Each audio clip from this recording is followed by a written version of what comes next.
గుంటూరులో మహిళపై దాడి ఘటనలో సీఎస్ సత్యనారాయణపై గుంటూరు రేంజ్ ఐజీ చర్యలు తీసుకున్నారు. ఇక మరింత సమాచారం మా ప్రతినిధి చంద్రశేఖర్ అడిగి తెలుసుకుందాం.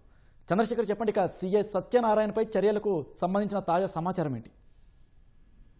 రాజ్ కుమార్, గుంటూరు నగరంలోని కృష్ణబాబు కాలనీలో ఈ నెల 15న మహిళలకు సంబంధించినటువంటి వ్యవహారం, దాడి చేసినటువంటి వ్యవహారం తీవ్ర కలకలం రేపుతుంది. ఆ రోజున మహిళ పైన దాడి టీడీపీ నాయకుడు దాడి చేయడంతో పాటుగా ఆమెను వివస్త్రం చేసినటువంటి ఘటన అయితే ఇంకా దానికి సంబంధించిన దృశ్యాలన్నీ కూడా బయటికి రావడంతో కొంత ప్రభుత్వానికి కూడా చెట్టపేరు వచ్చేటువంటి పరిస్థితి ఏర్పడింది. దీనికి సంబంధించి పోలీసులు కేసు నమోదు చేసి చర్యలు తీసుకున్నప్పటికీ వాటి విషయంలో ఆలస్యం జరిగినటువంటి విమర్శలు అయితే ప్రభుత్వం పైన వస్తాయి.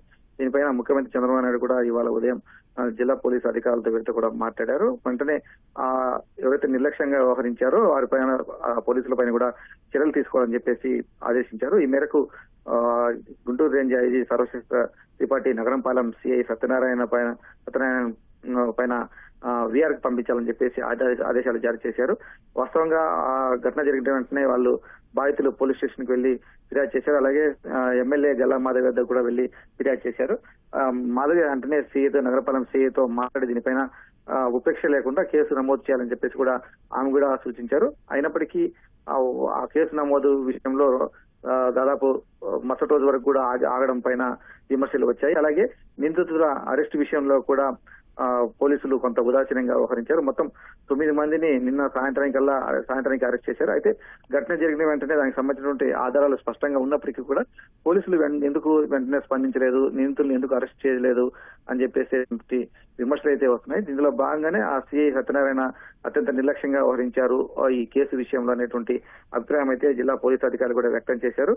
దీనిపైన ప్రాథమిక నివేదిక కూడా జిల్లా పోలీసు యంత్రాంగం నుంచి ప్రభుత్వానికి అందింది. ఆ మేరకు ప్రాథమికంగా సిఐ సత్యనారాయణ ఇందులో ఉదాసీనంగా వ్యవహరించాలన్నటువంటి నిర్ధారణకు అయితే ప్రభుత్వం వచ్చింది. కాబట్టి అతనిపైన చర్యలు తీసుకోవాలని చెప్పేసి ఆదేశించింది. ఆ మేరకు గుంటూరు రేంజ్ ఐజీ సత్యనారాయణ ఈ Nagarapalem CI Guntur range IG Sarvashreshth Tripathi Nagarapalem CI సత్యనారాయణను విఆర్ కి పంపించాలని చెప్పేసి ఆదేశాలు జారీ చేశారు. ఈ మేరకు తదుపరి చర్యలు కూడా తీసుకోవాలని చెప్పేసి జిల్లా ఎస్పీ ఒకుల్ జిందాల్ను ఆదేశించారు.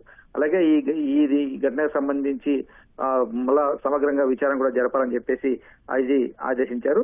కేసు నమోదు తర్వాత కూడా కేసు విచారణ కూడా ఎక్కడ ఇబ్బంది లేకుండా, ఎలాంటి అడ్డంకులు లేకుండా ముందుకు తీసుకెళ్లాలి.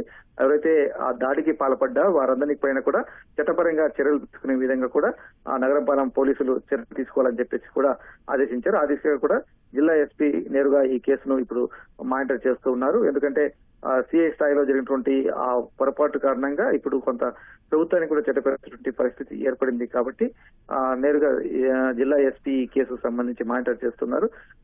అక్కడ ఉన్నటువంటి ఇంకో సిఐ ఈ కేసు విచారణ బాధ్యతలు అప్పచెప్పడంతో పాటుగా కేసు ఈ దాడికి పాల్పడినటువంటి వారిపైన కఠిన చర్యలు తీసుకునే విధంగా కూడా ఆ విచారణను వేగంగా ముందుకు తీసుకెళ్లాలని చెప్పేసి కూడా జిల్లా పోలీసు అధికారులని ఐజీ ఆదేశించారు. రాజ్ కుమార్. ఓకే చంద్రశేఖర్, అయితే ఈ సిఐ ఎందుకు నిర్లక్ష్యంగా వ్యవహరించారనే కారణాలు దర్యాప్తు జరుగుతున్నాయని చెప్తున్నారు. దీనికి సంబంధించి ఏమైనా సమాచారం తెలిసిందా? అలాగే టీడీపీ కార్యకర్త కూడా ప్రస్తుతం అతనిపై ఎలాంటి చర్యలు తీసుకున్నారు?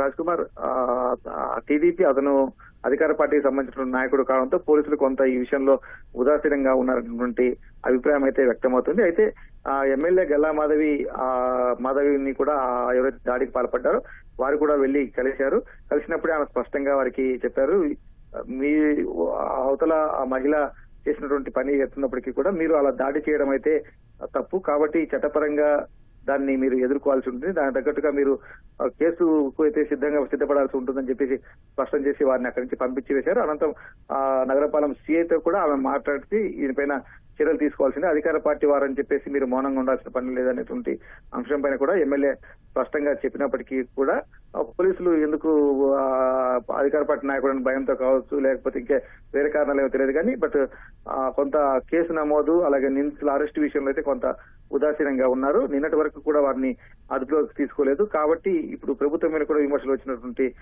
పరిస్థితి అయితే వచ్చింది. ఇప్పుడు ప్రస్తుతం అయితే మల్లెలమూర్తి టీడీపీ నాయకుడు అతనితో పాటుగా 9 మంది నగరంపాలెం పోలీసులు నిన్న అదుపులోకి తీసుకున్నారు. వారిపైన కేసు నమోదు చేసి కోర్టులో ప్రవేశపెట్టే దిశగా చర్యలు చేపడుతున్నారు. రాజ్ కుమార్. ఓకే చంద్రశేఖర్, ఒక మహిళపై ఏకంగా 9 మంది అంతమంది దాడి చేయడం ఘటన కారణాలు ఏంటంటారు అసలు అంతసేపు అంతమంది?